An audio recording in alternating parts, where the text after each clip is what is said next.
Bismillahirrahmanirrahim. Assalamualaikum warahmatullahi wabarakatuh. Masih bersama karduk.com.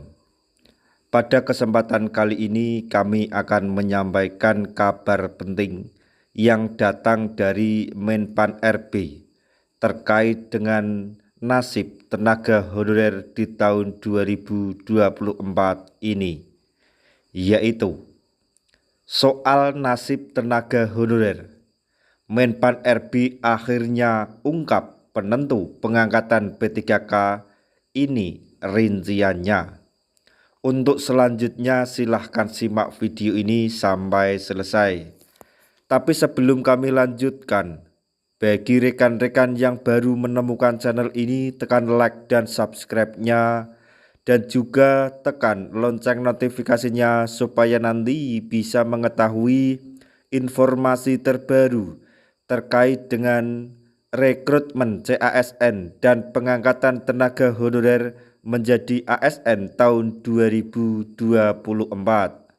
Sekarang mari kita simak dan cermati penjelasan yang ada di video ini supaya nanti tidak gagal paham. Penentu tenaga honorer menjadi P3K akhirnya diungkap oleh Menteri Pendayagunaan Aparatur Negara dan Reformasi Birokrasi Menpan RB. Sebelumnya, tenaga honorer diberitakan bakal diangkat menjadi P3K tahun 2024. Menpan RB Abdullah Azwar Anas bahkan menyebut tes P3K yang akan diikuti oleh tenaga honorer tahun 2024 ini hanya formalitas. Tenaga honorer tetap diwajibkan mengikuti tes seleksi CASN apabila ingin menjadi P3K, meski formalitas saja. Tes tersebut nantinya akan digunakan untuk verifikasi ulang tenaga honorer yang sudah terdata di database Badan Kepegawaian Negara atau BKN sebelum diangkat menjadi P3K. Pengangkatan tenaga honorer menjadi P3K merupakan amanat dari Undang-Undang Nomor 20 Tahun 2023 tentang ASN. Pada pasal 66 dijelaskan bahwa tenaga honorer yang sejenisnya wajib diselesaikan penataannya paling lambat Desember 2024. Penataan yang dimaksud adalah termasuk verifikasi, validasi, dan pengangkatan oleh lembaga berwenang. Selain itu, sejak Undang-Undang Nomor 20 Tahun 2023 berlaku, instansi pemerintah dilarang mengangkat tenaga honorer atau nama lainnya selain pegawai ASN. Pemerintah saat ini memang belum menentukan mekanisme yang akan digunakan untuk mengangkat tenaga honorer menjadi P3K. Akan tetapi, Menpan RB sudah memberi bocoran kriteria penentu pengangkatan P3K yang harus dimiliki oleh tenaga honorer.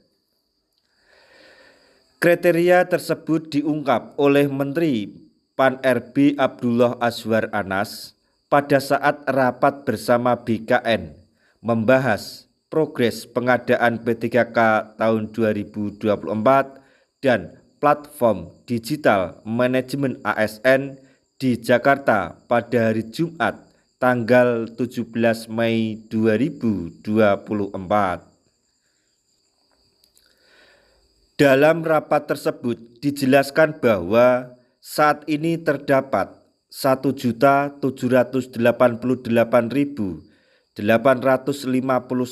data tenaga honorer yang masuk ke database BKN. Data tersebut selanjutnya diverifikasi dan validasi oleh BKN bersama BPKP.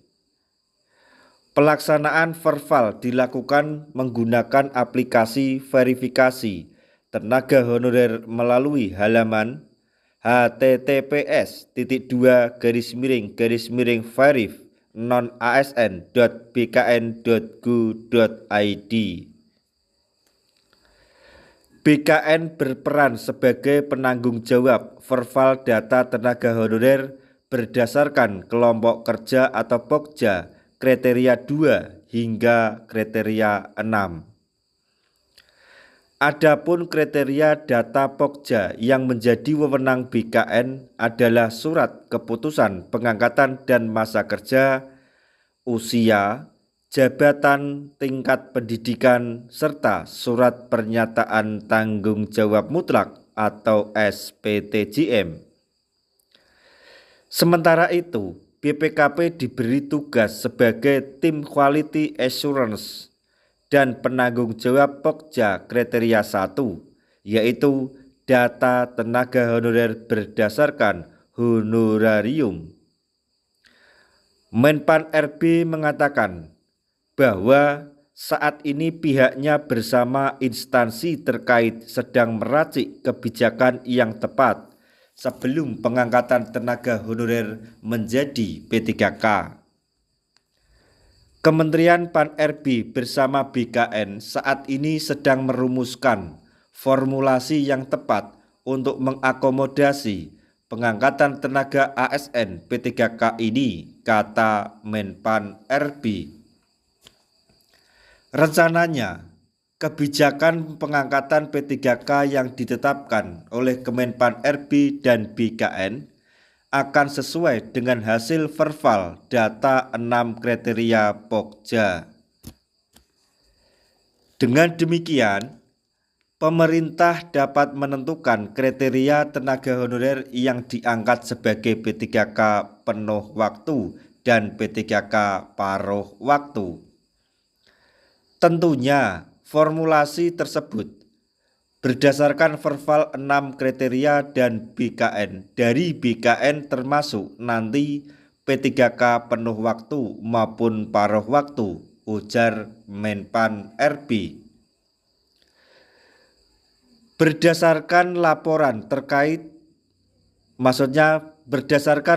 terakhir dari Kemenpan RB, hasil verval tenaga honorer per 17 Mei 2024 pukul 00 WIB, yaitu kriteria 2 mencapai 89,87%, kriteria 3 sudah 100%, kriteria 4 mencapai 63,33%, kriteria 5 sudah 100%, dan kriteria 6 mencapai 99,52%.